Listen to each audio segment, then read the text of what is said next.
It was a dark night when Kamba first saw the little girl standing under the street light.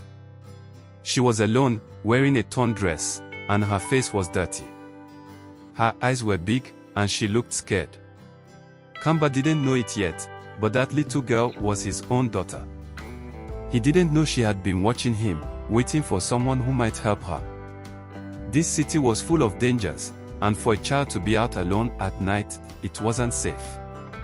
Kamba lived in one of the largest cities in West Africa. The streets were always crowded with people, cars honking, and the air smelled of food cooking at small stores on every corner. Vendors shouted, trying to sell their goods, and children played soccer with makeshift balls in alleyways. Kamba was used to this chaos. He had lived in the city his whole life. He knew every street, every shortcut, and every dangerous corner where you shouldn't go after dark. Kamba was a taxi driver. He worked long hours, picking up passengers from one side of the city and dropping them off on the other. He didn't have much, but he had a small one-bedroom apartment and enough money to survive. One day, while driving through the busy streets of the city, Kamba stopped at a red light near a bustling market. That's when he saw her, a little girl, no older than 6, standing all alone. She looked hungry, dirty, and scared. Kamba's heart softened. He was no stranger to hardship. The city was full of children who had no home, but something about this girl made him stop and think. "Are you lost?" Kamba asked, rolling down his window as the light turned green. The girl didn't say anything. She just stared at him with wide eyes, clutching a small bag to her chest.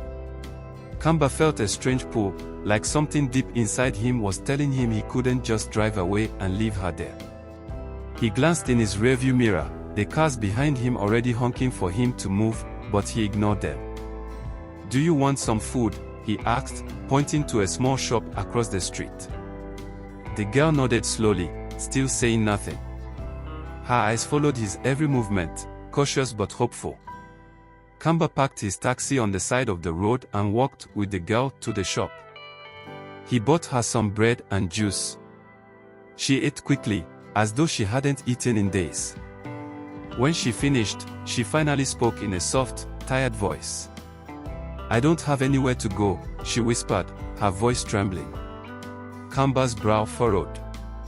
"Where are your parents?" he asked, trying to sound gentle, though worry crept into his voice. The girl shook her head. "My mom is gone." Kamba didn't ask more questions. He knew there were many stories like hers in the city, children left behind by parents who had either passed away or couldn't take care of them anymore. But something about this girl felt different. He couldn't shake the feeling that there was more to her story than just being another lost child in the streets. "Come with me," Kamba said. He took the girl to his small apartment. It wasn't much, just a bed, a couch, and a small table, but it was safe. He made her a bed on the couch and told her she could stay for the night. The next morning, Kamba asked her name. "Konda," she said softly, barely loud enough for him to hear. For the next few days, Kamba let Konda stay with him. She didn't talk much about her past, and Kamba didn't push her. He figured she had been through something too hard for a child to understand, and he didn't want to make things worse by asking too many questions. Every morning, he would drop her off at a nearby school while he worked, and then he would pick her up in the evening. Konda was quiet but polite, and she seemed to be adjusting to living with Kamba, though there were moments when she would stare off into space, lost in thought. But strange things started happening. One evening, as Kamba was cleaning up after dinner, Konda walked over to the window and stared out at the street below. Her small hands gripped the windowsill tightly. "What's wrong?" Kamba asked, drying his hands on a towel as he noticed her staring. "There's a man watching us," Konda said, pointing to a shadowy figure standing near the building across the street. Kamba frowned and walked over to the window. He looked out, but he didn't see anyone. "It's just your imagination," he said with a smile, trying to ease her worry. But Konda was right. The next night, Kamba saw the same man standing near the building. He was tall, dressed in a dark coat, and kept his face hidden under a wide-brimmed hat. Every night, he stood there, watching. Kamba started to get worried. Who was this man, and why was he watching his apartment? Why was he watching Konda? One night, after putting Konda to bed, Kamba decided he had had enough. He grabbed a flashlight and headed outside, determined to confront the man and find out what he wanted. "Hey, what do you want?" Kamba called out as he approached the man. The man didn't respond. He simply turned and walked away quickly, disappearing into the alley behind the building. Kamba stood there for a moment, his heart pounding. He felt uneasy, but he didn't want to scare Konda, so he didn't mention it to her. As time passed, Kamba began to feel a deeper connection to Konda. She reminded him of someone, but he couldn't figure out who. It was like she had always been a part of his life. They spent more time together, and Kamba even started teaching her how to ride a bicycle in the parking lot behind their building. Konda would laugh as she wobbled on the bike, her arms flailing as she tried to keep her balance, and Kamba couldn't help but smile too. Then, one day, something unexpected happened. Konda came home from school with a drawing. She had drawn a picture of a woman, and the woman looked familiar. "Who is this?" Kamba asked, pointing to the drawing. "That's my mommy," Konda said. Kamba's heart stopped. The woman in the drawing looked exactly like someone he used to know. Her name was Tem. Years ago, before Kamba became a taxi driver, he had been in love with Tem. They were young, and their love was strong. But one day, Tem disappeared. She left without a word, and Kamba never saw her again. He searched for her, but she was gone without a trace. He never knew why. Now, looking at Konda's drawing, Kamba felt a chill run down his spine. "Where did you live before you came here?" Kamba asked, his voice shaky. "I lived with my mommy," Konda said quietly. "But then she got sick, and we moved to another part of the city. After she died, I didn't know where to go, so I started walking."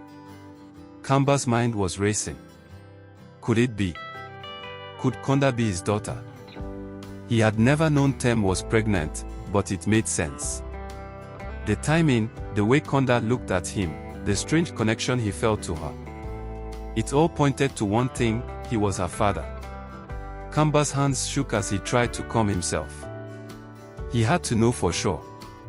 He decided to visit Tem's old neighborhood, hoping to find some answers. The next day, Kamba took Konda with him to the part of the city where Tem used to live. The streets were crowded, and the buildings were old and worn down. Kamba knocked on doors, asking people if they remember the woman named Tem. Finally, an old neighbor recognized the name. "Yes, I remember her," the woman said. "She lived here with her daughter. Poor thing, she got very sick and passed away a few months ago." The little girl disappeared after that. Kamba's heart sank. It was true. Tem had been Konda's mother, and Konda was his daughter. He didn't know how to tell her.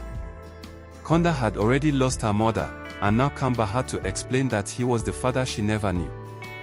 He took a deep breath and decided to wait until the right moment. He wanted to be sure Konda trusted him fully before revealing such a big secret. But before Kamba could tell Konda the truth, trouble came knocking.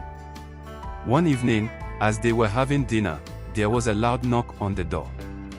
Kamba opened it to find two men standing there. One of them was the man who had been watching their apartment. "We've come for the girl," the man said coldly, his voice low and dangerous. Kamba stood in front of Konda, blocking her from view. "What do you mean?" "She's my daughter," he lied, hoping they would leave. The man narrowed his eyes, his lips curling into a sneer. "You don't know the truth, do you? That girl is worth a lot of money. Her mother owed us, and now we're here to collect." Kamba's blood ran cold. He had no idea what these men were talking about, but he knew one thing: he wasn't going to let them take Konda. Without warning, the men pushed their way into the apartment. Kamba fought back, grabbing a chair and swinging it at them. "Run, Konda," he shouted, his voice full of panic. Konda bolted out the door, her small feet pounding on the concrete stairs as she ran as fast as she could. Kamba struggled with the men, using everything he had to keep them away from his daughter. He kicked, punched, and dodged their attacks, but they were strong and relentless. Just when Kamba thought he was going to lose, he heard the sound of police sirens blaring in the distance. The neighbors had called for help. The men panicked and ran out of the apartment, disappearing into the night before the police arrived. Kamba raced down the stairs, his heart pounding in his chest. He found Konda hiding behind a parked car, her eyes wide with fear. He picked her up and hugged her tightly, tears streaming down his face as he whispered, "I won't let anyone take you. You're my daughter, and I will protect you."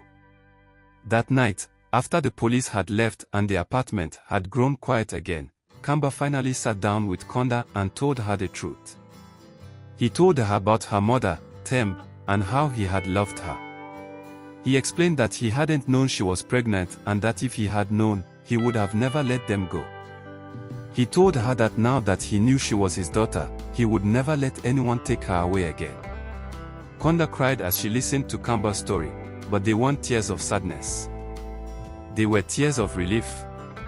She had found her father, the man her mother had always told her about in her bedtime stories. Now she wasn't alone anymore. From that day on, Kamba and Konda lived together as a family. The men never came back, and life slowly returned to normal. Kamba continued to drive his taxi, and Konda went to school every day, but now they had each other. And even though the city was big and full of danger, Kamba knew that as long as they were together, they could face anything that came their way. The bond between father and daughter grew stronger each day. They shared laughs, stories, and hopes for the future. And whenever Kamba looked into Konda's eyes, he knew that fate had brought them together in the most unexpected way.